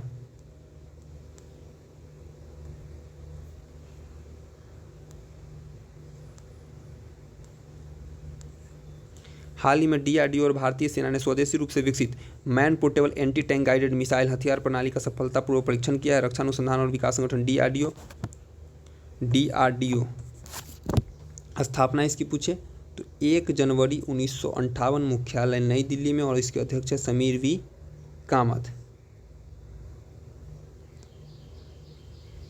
हाल ही में पश्चिम एशियाई देश ईरान और इजरायल के बीच बढ़ते तनाव के मध्य भारत सरकार द्वारा इन देशों की यात्रा को लेकर गाइडलाइन जारी किया गया तथा उनकी यात्रा न करने की सलाह दी गई। भारत सरकार द्वारा यह गाइडलाइन तब जारी किया गया जब इजरायल द्वारा सीरिया में ईरान के वाणिज्यिक दूतावास पर हमला किया गया, जिस दौरान ईरानी सैन्य कमांडो की मौत हुई थी। हमले के प्रतिक्रिया स्वरूप ईरान ने भी इजरायल पर 330 मिसाइल और ड्रोन से हमला किया। Himachal Pradesh cricket association stadium hybrid pitch तकनीक का उपयोग करने वाला भारत का पहला स्टेडियम बना। इंपॉर्टेंट क्वेश्चन है। हाइब्रिड पिच का उपयोग करने वाला भारत का पहला क्रिकेट स्टेडियम कौन सा एसोसिएशन? तो Himachal Pradesh cricket association stadium जो है यह यूज किया है। हाल में विश्व व्यापार संगठन WTO वर्ल्ड ट्रेड ऑर्गेनाइजेशन द्वारा जारी डिजिटल सेवा निर्यात रैंकिंग में भारत 4थे नंबर पर, बहुत ही इंपॉर्टेंट। हाल ही में इसरो के प्रमुख जो है एस सोमनाथ 2028 तक जो है चंद्रयान 4 मिशन लॉन्च करने की घोषणा की। इंपॉर्टेंट। चंद्रयान 4 मिशन भारत के तहत भारतीयों को चांद की सतह तक पहुंचाने का लक्ष्य रखा गया। इसरो अध्यक्ष एस सोमनाथ द्वारा वर्ष 2030 तक मलवायुक्त अंतरिक्ष निर्माण का भी लक्ष्य रखा गया है। टाइम मैगजीन द्वारा हाल ही में दुनिया के 100 सबसे अमीर प्रभावशाली हस्तियों की सूची जारी की गई, जिसमें 5 भारतीय भी शामिल है। 100 में 5 भारतीय हैं। ये 5 भारतीय टाइम मैगजीन में शामिल कौन कौन है? तो साक्षी मलिक, आलिया टाइम की सूची में अजय बंगा, सत्या नडेला और देव पटेल।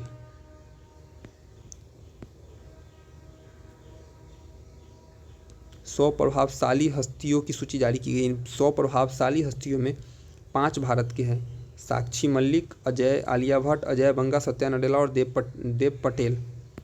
एक से अधिक में ऑप्शन बन सकता है। प्रधानमंत्री नरेंद्र मोदी द्वारा हाल ही में प्रसिद्ध अमेरिकी मैगजीन न्यूज़वीक के कवर पेज पर छपने वाले यह दूसरे प्रधानमंत्री बन गए हैं। न्यूज़वीक के कवर पेज पर छपने वाले पहले भारतीय प्रधानमंत्री इंदिरा गांधी थी, दूसरे में मोदी बने। हाल ही में रिजर्व बैंक ऑफ इंडिया द्वारा bank of Baroda world app को, बैंक ऑफ बड़ौदा का जो अपना पर्सनल वर्ल्ड ऐप था उसको बैन कर दिया गया है। हाल ही में bank of Baroda world app में घोटाले सहित कई मामलों में वृद्धि देखी गई है। उत्तर प्रदेश के चित्रकूट में उत्तर प्रदेश के पहले ग्लास स्काई वॉक ब्रिज का उद्घाटन किया गया है। कहाँ? उत्तर प्रदेश के चित्रकूट में। हाल ही में भारत की स्वतंत्रता से जुड़ी वाराणसी की तिरंगी बर्फी और वाराणसी के ढलुआ मूर्ति धातु शिल्प को जीआई उत्पाद का दर्जा दिया गया है। हाल ही में आईएमएफ द्वारा वित्त वर्ष 2024-25 के लिए भारत की जीडीपी विकास 6.8% अनुमानित की गई है। अंतर्राष्ट्रीय मुद्रा कोष के बारे में महत्वपूर्ण तथ्य। अंतर्राष्ट्रीय मुद्रा कोष की स्थापना जुलाई 1944 में हुई थी, जिसका मुख्यालय वाशिंगटन डीसी में है। प्रबंध निदेशक क्रिस्टलिना जॉर्जिएवा है। हाल ही में रक्षा अनुसंधान और विकास संगठन DRDO, defence research and development organisation, full form, Odisha के इंटीग्रेटेड टेस्ट रेंज चांदीपुर में लंबी दूरी की निर्भय क्रूज मिसाइल का सफल परीक्षण किया है। यह मिसाइल जो है यह 300 किलोमीटर तक के हथियार को ले जाने में सक्षम है और इसका अधिकतम वेग 1500 किलोमीटर है। जमीन से 50 मीटर ऊपर और समुद्र से 4 किलोमीटर ऊपर उड़कर टारगेट को ध्वस्त कर सकता है। यह रास्ते में अपनी दिशा को बदलकर टारगेट को नष्ट कर सकती है। हाल ही में केंद्र सरकार द्वारा केंद्रीय गृह सचिव राजीव गौबा की अध्यक्षता में LGBTQ+ समुदाय को कल्याण की एक समिति गठित की गई है। केंद्र सरकार द्वारा इस समिति के गठन सुप्रियो चक्रवर्ती बनाम भारत सरकार मामले 2023 में उच्चतम न्यायालय द्वारा दिए गए सुझाव के अंतर्गत किया गया है। व्यापार और विकास पर संयुक्त राष्ट्र सम्मेलन अनकाटेड अनकाटेड द्वारा वर्ष 2024 में भारतीय अर्थव्यवस्था के विकास दर 6.5% रहने का अनुमान लगाया है, जो कि गत वर्ष 6.7% से कम इसने अनुमान लगाया है। भारत और फिलीपींस के मध्य 2022 में ब्रह्मोस सुपरसोनिक मिसाइल रक्षा सौदे के तहत भारत ने हाल ही में ब्रह्मोस सुपरसोनिक मिसाइलों की आपूर्ति प्रारंभ कर दी है। भारत और फिलीपींस के साथ हुआ था। ब्रह्मोस दो देशों की नदियों के नाम पे इसका नाम ब्रह्मोस पड़ा है, भारत और रूस।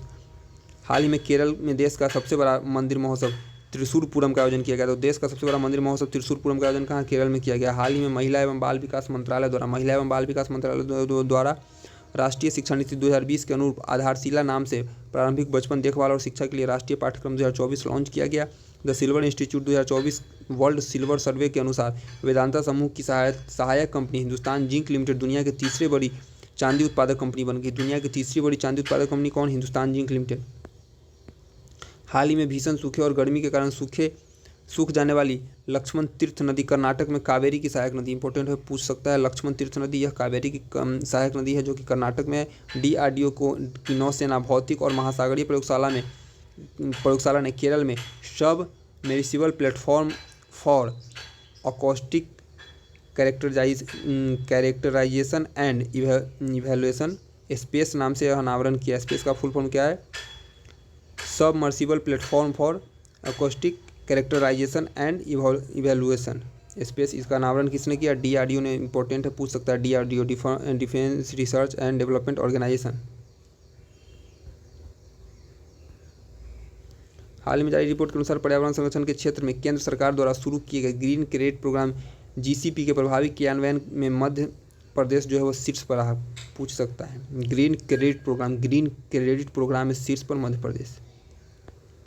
विगत 2 माह में हरित ऋण कार्यक्रम में 10 राज्यों में फैले 4980 हेक्टेयर क्षेत्र में 500 भूमि पार्सल में हरियाली वाले वृक्षारोपण पहल की है। हाल ही में सतलुज जल विद्युत निगम लिमिटेड द्वारा हिमाचल प्रदेश में Nathpa Jhakri hydro power station, Sutlej पर है Nathpa Jhakri hydro power station, question उठ सकता है। नाथपा झाकड़ी कहाँ? पावर स्टेशन में भारत के पहले ग्रीन हाइड्रोजन पायलट प्रोजेक्ट का अनावरण किया गया। तो भारत का पहला ग्रीन हाइड्रोजन पायलट प्रोजेक्ट किस नदी? सतलज पर। कहाँ?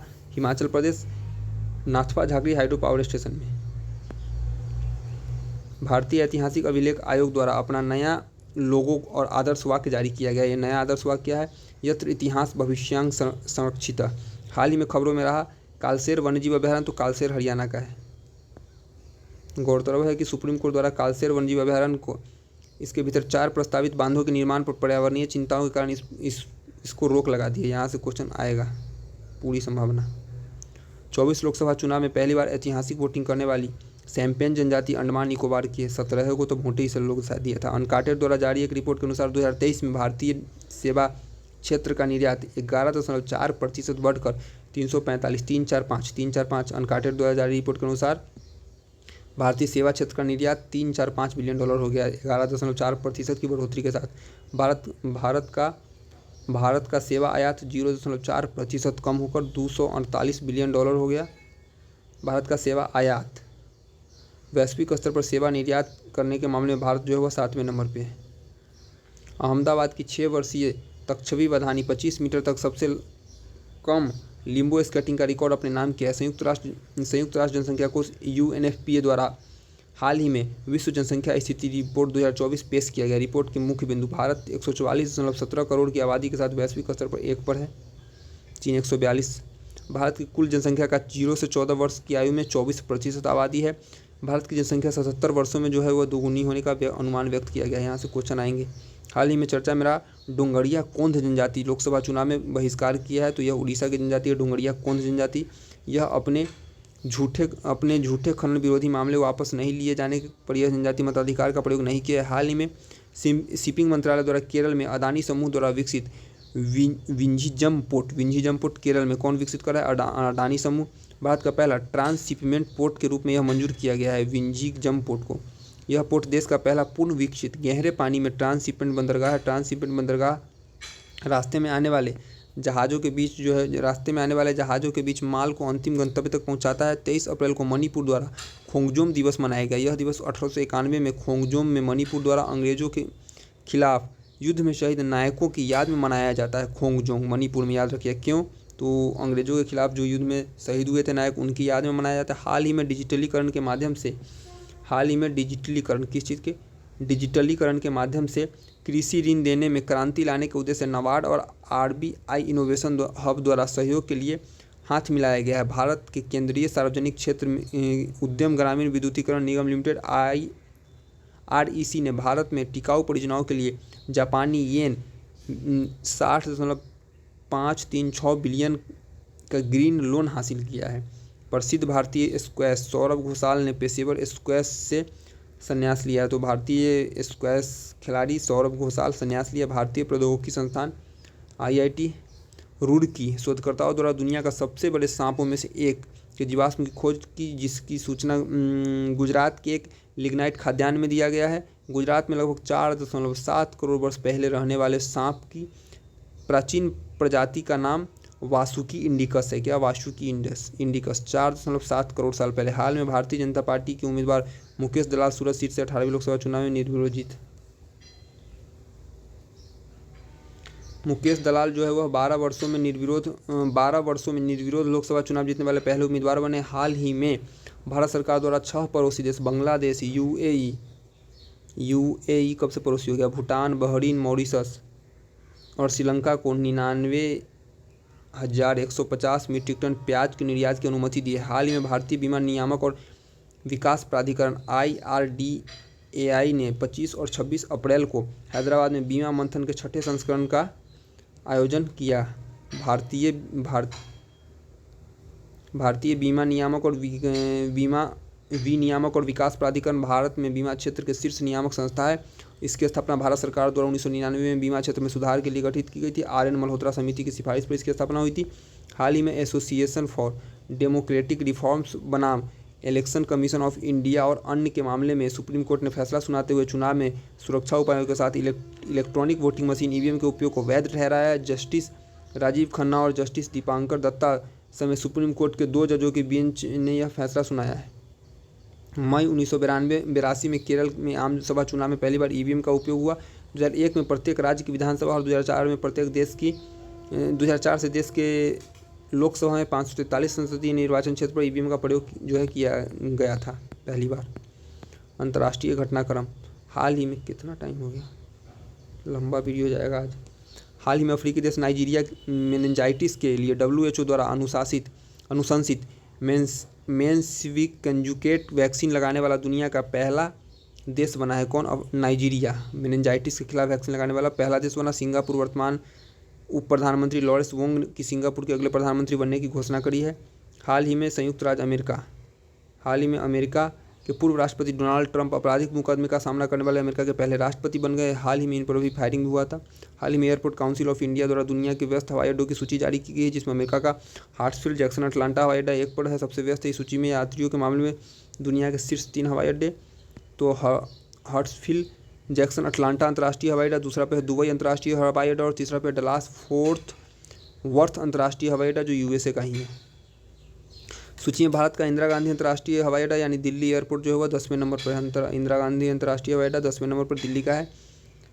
हाल ही में फ्रांस की राजधानी पेरिस में सूडान के लोगों के लिए धन जुटाने के लिए अंतर्राष्ट्रीय मानवीय सम्मेलन का आयोजन किया गया। गौरतलब है कि सूडान की सेना तथा विद्रोही और सैनिक बल रैपिड सपोर्ट फोर्सेज के माध्यम से संघर्ष से हिंसाग्रस्त है। हाल ही में कतर के दोहा स्थित हमाद अंतर्राष्ट्रीय हवाई अड्डे को प्रतिष्ठित sky tracks world airport award द्वारा विश्व के सर्वश्रेष्ठ हवाई अड्डा घोषित किया गया। तो किसको? कतर के दोहा स्थित हमाद अंतर्राष्ट्रीय हवाई अड्डा को यह पुरस्कार मिला है।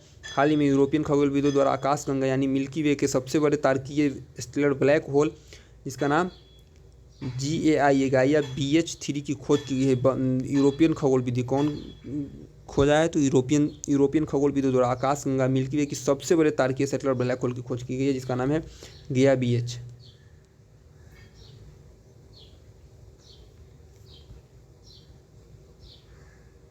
यह पृथ्वी से 2000 प्रकाश वर्ष दूर है। द्रव्यमान सूर्य के द्रव्यमान का 33 गुना है। इटली के शहर कैप्री कहाँ का शहर? इटली में G7 विदेश मंत्रियों की बैठक का आयोजन हुआ। सम्मेलन में इजरायल पर ईरान के हमले की निंदा की गई। हाल ही में मेटा द्वारा अपना सक्षम लार्ज लैंग्वेज मॉड्यूल लामा 3 का अनावरण किया गया। मेटा ने किया लार्ज लैंग्वेज मॉड्यूल लामा 3 का अनावरण। हाल ही में यूरोपीय देश स्वीडन नासा द्वारा वर्ष 2020 में शुरू किए गए आर्टेमिस समझौते में शामिल होने वाला 38वां देश बन गया। यह समझौता 1967 की बाह्य अंतरिक्ष संधि पर आधारित है, जिसका उद्देश्य 21वीं सदी में शांतिपूर्ण अंतरिक्ष सहयोग को बढ़ावा देना है। हाल ही में इंडोनेशिया के उत्तरी सुलावेसी प्रांत में स्थित माउंट रुआंग ज्वालामुखी कहाँ का है? माउंट रुआंग इंडोनेशिया के उत्तरी सुलावेसी प्रांत में स्थित है, जिस पर जनधन को काफ़ी क्षति पहुंची। विस्फोट हुआ, इसमें जनधन को काफ़ी क्षति हुई है। हाल ही में अमेरिकी स्पेस एजेंसी नासा द्वारा $3.35 बिलियन के बजट और जुलाई 2028 में हाल ही में अमेरिकी स्पेस एजेंसी नासा द्वारा $3.35 बिलियन के बजट और जुलाई 2028 के लिए निर्धारित लॉन्च तिथि के साथ शनि के कार्बनिक यौगिक समृद्ध चंद्रमा टाइटन की सतह उड़ान भरने के लिए ड्रैगन फ्लाई रोटरक्राफ्ट मिशन की पुष्टि की गई है। हाल ही में न्यूजीलैंड के कुक द्वीप द्वारा व्हेल को कानूनी व्यक्ति के रूप में मान्यता देने के लिए एक संधि पर हस्ताक्षर किया गया। हाल ही में खाद्य सुरक्षा सूचना नेटवर्क द्वारा जारी report global report on food crisis 2024 के अनुसार वर्ष 2023 में 59 देश में लगभग 292 मिलियन लोगों तीव्र खाद्य असुरक्षा का सामना कर रहे हैं। हाल ही में सुरक्षा मामलों में जिम्मेदार उच्च पदस्थ अधिकारियों की 12वीं अंतर्राष्ट्रीय बैठक सेंट पीटर्सबर्ग में आयोजित हुई। किस मामले में? सुरक्षा मामलों में उच्च पदस्थ अधिकारियों की 12वीं अंतर्राष्ट्रीय बैठक सेंट पीटर्सबर्ग में जो है आयोजित हुई। भारत की तरफ से राष्ट्रीय सुरक्षा सलाहकार अजीत डोभाल ने इस बैठक में हिस्सा लिया। अप्रैल 2024 में नीदरलैंड के रॉटरडैम में 26वीं विश्व ऊर्जा कांग्रेस का आयोजन किया गया। माइक्रोसॉफ्ट द्वारा हाल ही में नवीनतम light weight AI model PHI-3 mini को पेश किया। माइक्रोसॉफ्ट ने हाल ही में कजाकिस्तान की राजधानी अस्ताना में संघाई सहयोग संगठन की रक्षा मंत्रियों की बैठक का आयोजन कहाँ? कजाकिस्तान की राजधानी अस्ताना में। भारत की ओर से रक्षा सचिव गिरधर गिरमाने ने इस बैठक में हिस्सा लिया। इंग्लिश हाई स्कूल हाल ही में English high school Sharjah girls branch UAE की शिक्षिका जीना जस्टस को 2024 कैम्ब्रिज डेडिकेटेड टीचर अवार्ड में मध्य पूर्व और उत्तरी अफ्रीका के लिए क्षेत्रीय विजेता के रूप में नामित किया गया है। जीना जस्टस का संबंध केरल के तिरुवनंतपुरम से। हाल ही में आयोजित मालदीव संसदीय चुनाव में मोहम्मद मुइज्जू के नेतृत्व में पीपुल्स नेशनल कांग्रेस PNC ने जीत दर्ज की है। भारत और कुवैत के मध्य सांस्कृतिक आदान प्रदान को बढ़ावा देने के उद्देश्य से रेडियो कुवैत द्वारा पहली बार 21 अप्रैल 2024 को 8:30 से 9 के बीच हिंदी भाषा में प्रसारण किया गया। तो भारत और कुवैत के बीच हिंदी भाषा में प्रसारण कुवैत द्वारा पहली बार ये किया गया। अमेरिका द्वारा यूक्रेन को सैन्य सहायता प्रदान करने के लिए विदेशी सहायता विधेयक को जो है पारित किया गया। राष्ट्रपति जो बाइडेन ने $95 बिलियन के सैन्य सहायता पैकेज पर हस्ताक्षर किया, जिसमें यूक्रेन के लिए $61 बिलियन और इजरायल के लिए $26 बिलियन और इंडो पैसिफिक के लिए $8 बिलियन शामिल है। हाल ही में संयुक्त राष्ट्र शैक्षिक वैज्ञानिक और सांस्कृतिक संगठन UNESCO वैश्विक निगरानी रिपोर्ट 2024 को प्रकाशित किया। हाल ही में इटली के प्रधानमंत्री जॉर्जिया मेलोनी भारतीय प्रधानमंत्री नरेंद्र मोदी से 13 से 15 जून 2024 के मध्य इटली के बोर्गो एग्नाजिया अपुलिया में आयोजित होने वाले ग्रुप ऑफ 7 G7 आउटरीच सत्र में शामिल होने के लिए निमंत्रण भेजा है। विश्व फुटबॉल संरचना संस्था FIFA federation international D football association ने सऊदी अरब में तेल की दिग्गज कंपनी अरामाको के साथ एक प्रमुख वैश्विक साझेदारी समझौते की घोषणा की है। उक्त समझौते के तहत अरामाको कंपनी 2027 तक प्रमुख फीफा टूर्नामेंट का आयोजन करेगी। अरामाको क्या है? तो यह एक कंपनी है सऊदी अरब की जो तेल की कंपनी है। बिहार हाल ही में जारी शहद उत्पादन में राष्ट्रीय आंकड़ों के अनुसार बिहार शहद उत्पादन में चौथे नंबर पे है। शहद उत्पादन में 3 राज्य में यूपी, बंगाल, पंजाब, बिहार चौथे पे। विगत वर्ष में 20,620 टन शहद का उत्पादन बिहार में हुआ है।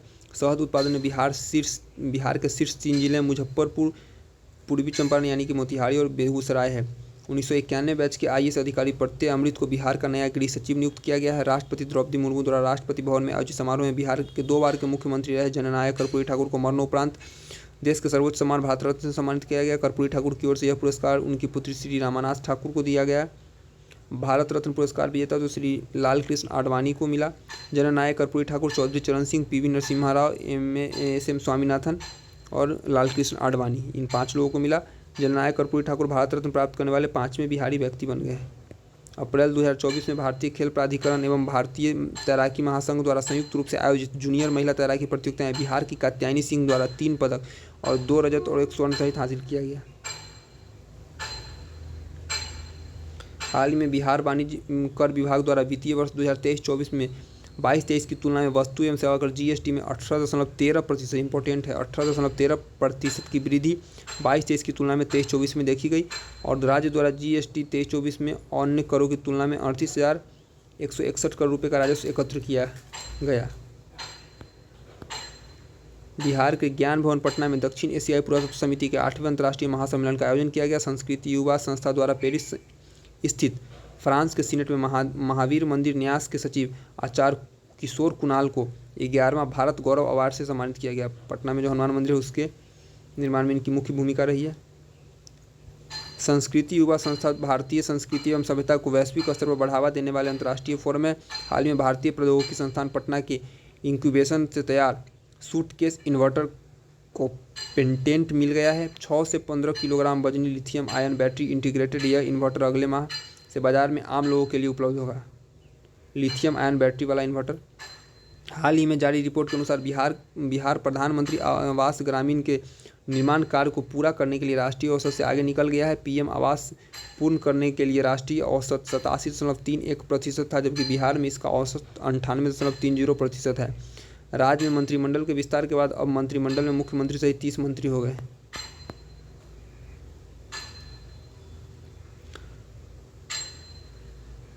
तो CM नीतीश कुमार है, सामान्य प्रशासन, गृह, मंत्रिमंडल, सचिवालय और निगरानी निर्वाचन। सम्राट चौधरी वित्त वाणिज्य और उप मुख्यमंत्री, वहीं विजय कुमार सिन्हा भी उप मुख्यमंत्री तथा साथ में पथ निर्माण, खाद्य एवं भूतत्व, कला संस्कृति। विजय कुमार चौधरी जल संसाधन मंत्री, विजय प्रसाद यादव ऊर्जा योजना मंत्री, श्रवण कुमार ग्रामीण विकास मंत्री, संतोष कुमार सुमन सूचना प्रौद्योगिकी, लघु जल संसाधन एवं आपदा प्रबंधन मंत्री, डॉक्टर प्रेम कुमार सहकारिता, पर्यावरण और वन जलवायु परिवर्तन मंत्री, सुमित कुमार सिंह विज्ञान प्रौद्योगिकी और तकनीकी शिक्षा, रेणु देवी पशु एवं मत्स्य संसाधन, मंगल पांडे कृषि एवं स्वास्थ्य, अशोक चौधरी ग्रामीण कार्य के लिए, लेसी सिंह खाद्य और उपभोक्ता संगठन, लेसी सिंह खाद्य और थोड़ा सा इंपॉर्टेंट, मदन सहनी समाज कल्याण, नीतीश मिश्रा उद्योग पर्यटन, डॉक्टर दिलीप कुमार जायसवाल तो राजस्व एवं भूमि सुधार, महेश्वर हजारी सूचना एवं जनसंपर्क, शीला कुमारी परिवहन, सुनील कुमार शिक्षा, बाकी पूछने का चांस नहीं। रत्नेश सदा मद्य निषेध उत्पाद एवं निबंधन। प्रमुख दिवस एवं थीम। 17 अप्रैल को विश्व हीमोफीलिया दिवस था, जिसका थीम था सभी के लिए समान पहुंच, सभी रक्तस्राव विकारों की पहचान। 18 अप्रैल को विश्व विरासत दिवस यानी विविधता की खोज करो और अनुभव करें। 19 अप्रैल को विश्व लीवर दिवस, सतर्क रहे, नियमित लीवर की जांच करवाएं और फैटी लीवर को रोकें। 21 अप्रैल को राष्ट्रीय सिविल सेवा दिवस था। 22 अप्रैल को पृथ्वी दिवस था, यानी ग्रह बनाम प्लास्टिक, ग्रह प्लैनेट और प्लास्टिक किसी एक को चुने।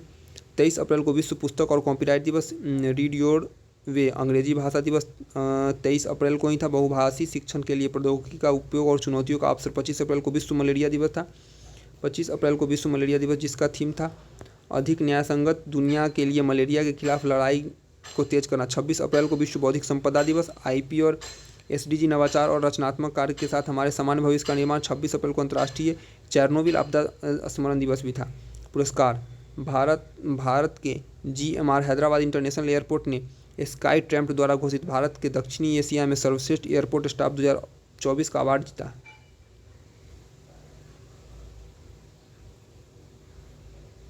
प्रसिद्ध अर्थशास्त्री उत्सा पटनायक को हाल ही में मैकलम आदिशेषिया पुरस्कार 23 से सम्मानित किया गया। प्रसिद्ध भारतीय कवयित्री ममता जी सागर को उनके साहित्यिक योगदान ऑफ राइटर्स द्वारा विश्व साहित्यिक पुरस्कार दिया गया। हाल ही में छत्तीसगढ़ के पर्यावरण कार्यकर्ता आलोक शुक्ला को गोल्डमैन पर्यावरण पुरस्कार सम्मानित किया गया। छत्तीसगढ़ के आलोक शुक्ला को गोल्डमैन पर्यावरण पुरस्कार, तो गोल्डमैन पर्यावरण पुरस्कार ग्रीन नोबेल के नाम से इसे जाना जाता है। और आलोक शुक्ला को हसदेव अरण्य बचाओ अभियान के लिए पुरस्कार मिला। नर्मदा बचाओ आंदोलन के लिए मेधा पाटेकर गोल्डमैन पर्यावरण पुरस्कार जीतने वाली पहली भारतीय थी। टाटा सन्स के चेयरमैन रतन टाटा को हाल में Kalinga institute of social sciences ने ह्यूमैनिटी अवार्ड 2021 से सम्मानित किया। हाल ही में भारतीय अभिनेता अमिताभ बच्चन को मुंबई में लता दीनानाथ मंगेशकर पुरस्कार से सम्मानित किया गया। प्रथम लता दीनानाथ मंगेशकर पुरस्कार मोदी को मिला था। इंडिया टुडे ग्रुप की भारत की पहली महिला एआई एंकर सना को इंटरनेशनल न्यूज मीडिया एसोसिएशन द्वारा ग्लोबल मीडिया अवार्ड 2024 से सम्मानित किया गया। हाल ही में हिंदुस्तान एरोनॉटिक्स लिमिटेड हॉल 2024 को all India management association managing India awards में इस वर्ष का उत्कृष्ट सार्वजनिक क्षेत्र का उपक्रम का पुरस्कार प्रदान किया गया। हाल ही में अनंत टेक्नोलॉजी के संस्थापक तथा सीईओ पावुलूरी सुब्बाराव को आर्यभट्ट पुरस्कार मिला। यह पुरस्कार एरोनॉटिकल सोसाइटी ऑफ इंडिया द्वारा भारत में अंतरिक्ष विज्ञान के क्षेत्र में उत्कृष्ट योगदान के लिए दिया जाता है। खेल। हाल ही में रोहित शर्मा 250 आईपीएल मैच खेलने वाले दूसरे खिलाड़ी बन गए। महेंद्र सिंह धोनी इससे पहले एक पे हैं। किर्गिस्तान की राजधानी बिश्केक है, जहां आयोजित एशियाई कुश्ती चैंपियनशिप का समापन हुआ और चैंपियनशिप में भारत ने कुल 9 पदक जीते। 9 पदक में 4 सिल्वर और 5 ब्रॉन्ज है। गोल्ड का दर्शन नदारत है। हाल ही में प्रसिद्ध क्रिकेट खिलाड़ी रोहित शर्मा टी20 मैच में 500 छक्के लगाने वाले पहले भारतीय बल्लेबाज बन चुके हैं। वैश्विक स्तर पर ऐसा करने वाले वे 5वें बल्लेबाज हैं। इससे पहले हाल ही में यूनानी टेनिस खिलाड़ी स्टेफानोस सिट्सिपास नॉर्वे के कैस्पर रूड को पराजित कर तीसरी बार मोंटे कार्लो मास्टर 1000 पूछने का चांस तो ये नहीं है। हाल ही में 3 बार के विश्व चैंपियन रश्मि कुमारी ने 51वां राष्ट्रीय कैरम चैंपियनशिप दर्ज किया। 12वां राष्ट्रीय महिला एकल खिताब हासिल किया। लिथुआनिया के माइकोलास अल्मेना में अमेरिका के रमोना में ओक्लाहोमा थ्रो सिटीज में 74.35 मीटर थ्रो के साथ पुरुषों की डिस्कन थ्रो विश्व रिकॉर्ड को तोड़ दिया। नहीं पूछेगा इसे कुछ। भारतीय खिलाड़ी युजवेंद्र चहल आईपीएल में 200 विकेट लेने वाले खिलाड़ी बन गए। यह नहीं पूछेगा। हाल ही में भारतीय पैरा निशानेबाज मोना अग्रवाल द्वारा कोरिया के चांगवोन में आयोजित विश्व शूटिंग पैरा स्पोर्ट्स टूर्नामेंट में महिलाओं की 10 मीटर राइफल में स्वर्ण पदक जीता। 1-2% चांस है। हाल ही में स्पेन के मैड्रिड में लॉरियस स्पोर्ट्स अवार्ड समारोह आयोजित किया गया। दुनिया के शीर्ष टेनिस खिलाड़ी नोवाक जोकोविच को 5वीं बार Laureus world sports of the year का अवार्ड मिला है। ये पूछ सकता है। स्पेन की महान महिला फुटबॉलर एतना बोनामाती को Laureus world sports women of the year से घोषित किया गया। नियुक्ति। हाल ही में अभिनेत्री संजना सांघी को स्पेस इंडिया का नया ब्रांड एम्बेसडर बनाया गया। श्री नलिन नेगी को हाल में भारत पे का नया मुख्य कार्यकारी अधिकारी सीईओ बनाया गया। वरिष्ठ भारतीय पुलिस सेवा अधिकारी श्री नलिन प्रभात को देश के आतंकवाद रोधी और अपहरण रोधी बल राष्ट्रीय सुरक्षा गार्ड एनएसजी के महानिदेशक के रूप में नियुक्त किया गया। पूछ सकता है नलिन प्रभात को एनएसजी के महानिदेशक। राष्ट्रीय सुरक्षा गार्ड जिसकी स्थापना 1984 में हुई थी।